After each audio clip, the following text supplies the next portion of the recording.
1400 tahun lalu sudah mencatat akan terjadinya Perang Dunia Ketiga dan menjelaskan tentang bangsa Rum. Dalam Al-Quran dijelaskan bangsa Rum akan meraih 2 kemenangan atas bantuan Allah Subhanahu wa Ta'ala.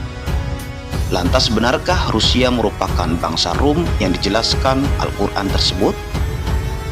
Silakan sahabat-sahabat tonton video ini hingga akhir agar tidak gagal paham. Assalamualaikum warahmatullahi wabarakatuh. Bismillahirrahmanirrahim.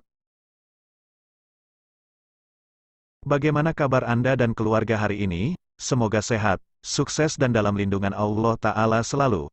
Amin. Sebelum lanjut jangan lupa tekan like, share dan subscribe. Dukung terus channel Istiqomah ini, untuk berbagi kebaikan info Islami, guna meningkatkan iman dan takwa kita kepada Allah Ta'ala serta untuk bekal alam kubur dan akhirat kita nanti. Syekh Imran Hussein menjelaskan, Al-Quran mengatakan bahwa Allah Subhanahu wa Ta'ala akan mengangkat mereka yang mengikutimu, Al-Masih. Mengangkat mereka tinggi dan dominan atas kelompok lain yang menolaknya dan menghujatnya orang-orang kafir ini. Dan ketika Allah mengangkat pengikut Nabi Isa kepada posisi yang dominan itu, mereka akan tetap di sana sampai hari kiamat. Dan sekarang Al-Quran membantu Anda yang ada di Rusia untuk memahami apa yang terjadi 20 tahun terakhir ini setelah runtuhnya Uni Soviet, kata Syekh Imran Hussein. Al-Quran 1400 tahun lalu sudah menjelaskan siapa yang akan menjadi pemenang Perang Dunia Ketiga. Setelah kekacauan di Uni Soviet beberapa tahun yang lalu, maka terjadi keajaiban adanya kebangkitan Kristen Ortodoks di Rusia. Rusia saat ini berhasil menguasai teknologi rudal yang tidak ada di dunia dengan posisi mendominasi dunia militer. Inilah yang dikatakan Allah dalam Al-Quran 1400 tahun yang lalu, dan inilah yang sekarang terjadi, kata Syekh Imran Hussein. Kata Syekh Imran Hussein, Al-Quran berbicara mengenai pandangannya tentang dunia Kristen Ortodoks. Dan itu ada dalam seluruh surat dalam Al-Quran yang disebut surat Ar-Rum. Rum tersebut tentu saja berasal dari istilah asli bangsa Rum. Terjadi ketika Kekaisaran Romawi Pagan meninggalkan Rum dan pergi ke Konstantinopel, mereka tetap menggunakan nama Rum.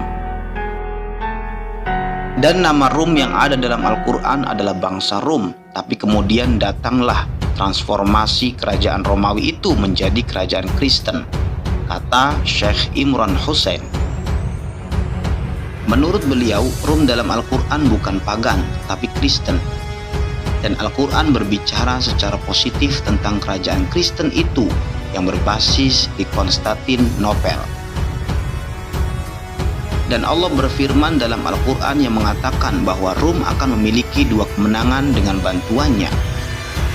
Yang pertama terjadi ketika Al-Quran diturunkan pada saat itu, ketika Kekaisaran Suci Bizantium mengalahkan Persia. Dan kemudian Al-Quran mengatakan akan ada yang kedua. Tetapi di antara keduanya ada sesuatu yang terjadi karena yang pertama disebutkan sebagai sebelum dan yang kedua disebutkan sebagai setelah. 2 kemenangan, satu sebelum dan satu lagi setelah. Di antaranya pasti ada sesuatu. Apa itu? Itu adalah perpecahan besar pada 1054 ketika Barat berpisah dari Rusia. Dan mereka pergi dengan cara mereka, dan mereka berkata, kita tidak peduli lagi dengan hukum. Jadi mereka melanggar hari Sabtu dan Allah mengutuk Barat, tapi bukan kalian, kata Syekh Imran Hussein. Beliau juga menambahi, Allah membantu Rusia meraih 2 kemenangan. Pertama sebelum perpecahan 1054 tahun lalu terjadi pada masa hidup Nabi Muhammad SAW. Dan satu lagi yang akan datang. Itu masih belum terjadi. Yang kedua belum terjadi. Dan saya berbagi pandangan saya dengan Anda. Saya bisa salah, kata Syekh Imran Hussein. Bahwa yang kedua akan segera datang ketika Rusia meraih kemenangan dan Rusia akan mengalahkan Ukraina yang didukung oleh NATO dan dikutuk oleh Allah Subhanahu wa Ta'ala. Menurut pandangan yang disampaikan oleh Syekh Imran Hussein, Rusia merupakan bangsa Rum yang akan meraih 2 kemenangan. Maka jika konflik Rusia-Ukraina pertanda dimulainya Perang Dunia Ketiga, jika benar Rusia bangsa Rum yang disebutkan dalam Al-Quran, maka Rusia akan menjadi pemenangnya. Wallahu a'lam bishawab. Wassalamualaikum warahmatullahi wabarakatuh.